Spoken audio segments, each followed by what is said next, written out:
Good evening. Thank you for joining us. I'm Gary Brode. After a stop in Orlando, Martha's Vineyard is on the docket for the first family. But the president leaves Washington after some of his comments yesterday stirred up more debate on the country's surveillance programs and other hot topics.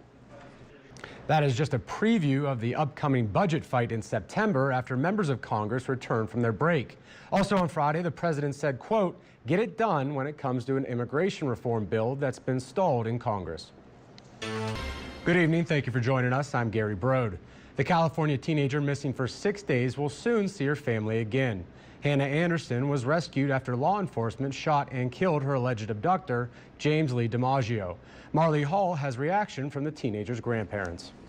Well, between Shark Week on the Discovery Channel and Sharknado, the sci-fi movie, there's been a frenzy of interest in these large fish lately. But did you know that sharks used to live in North Dakota?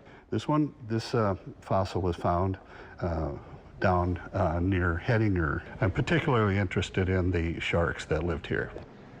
John Hoganson is no stranger to the thrill of shark discovery. He's been the state paleontologist for around 32 years. In that time, he has been a part of several excavations or digs where fossilized shark teeth are found. Hoganson says they have evidence of sharks from millions of years ago only because of the many fossil teeth. Since sharks are cartilage skeleton, he says their teeth are the only things left behind to study. In North Dakota here, we have found the remains of perhaps 20 different kinds of sharks that lived here at different times in the past. For example, this tooth here is one of a fairly large shark that lived here 60 million years ago. It was similar to the sand tiger shark that lives in the Atlantic Ocean today.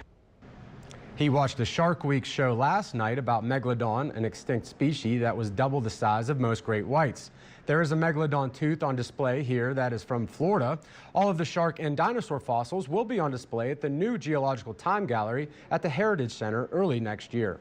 But it's possible that we might have our August temperature. My eyes must be deceiving me because I swear I can see 91 degrees on Friday. I know, we can only hope. I mean, I don't want to say anything, but cross our fingers. That must be a 61. Yeah, that must have been a mistake. Hopefully not. I'm not ready for that yet. Thanks, Stephanie. Coming up on KX News in HD. What's interesting about that preseason game, 2 of my 3 least favorite teams participated. As a Cowboys fan, I can't like the Steelers or the Giants. Cowboys fan? Yes. No one's perfect. That's fine. Coming up, the Red Cross celebrated a large milestone today. We'll have more after the break. With me, Gary. So what did you think this morning? Well, it's been about 10 hours since we first started, and 10 hours ago, this rod looked about as complicated as a supercomputer. I was very out of my element, certainly, but with your patience, some teaching, and a few lost reels, too, I got the hang of it, and to be honest with you, I had a lot of fun today. I think you and I are both a little sore at this point, but well worth it, all in good fun. It was a good time doing it. It is a very taxing sport out here, and what's amazing is that the run has been a little slow because of the snowmelt coming into the Missouri River has been very lackluster, to say the least. But we did see a couple of really nice fish come in here at the pump house earlier this afternoon. Yeah, we got very lucky. We first pulled in. We hadn't seen a fish yet all day. We saw 116-pound fish right away, which is surprising. And then only, 15-20 minutes later, we saw one gentleman who caught a fish after only 15 minutes. So yeah, it's hit or miss, and it is nothing but luck. She plans to go again in a couple of years for the 75th year of Sturgis after she has a little more experience driving her own motorcycle.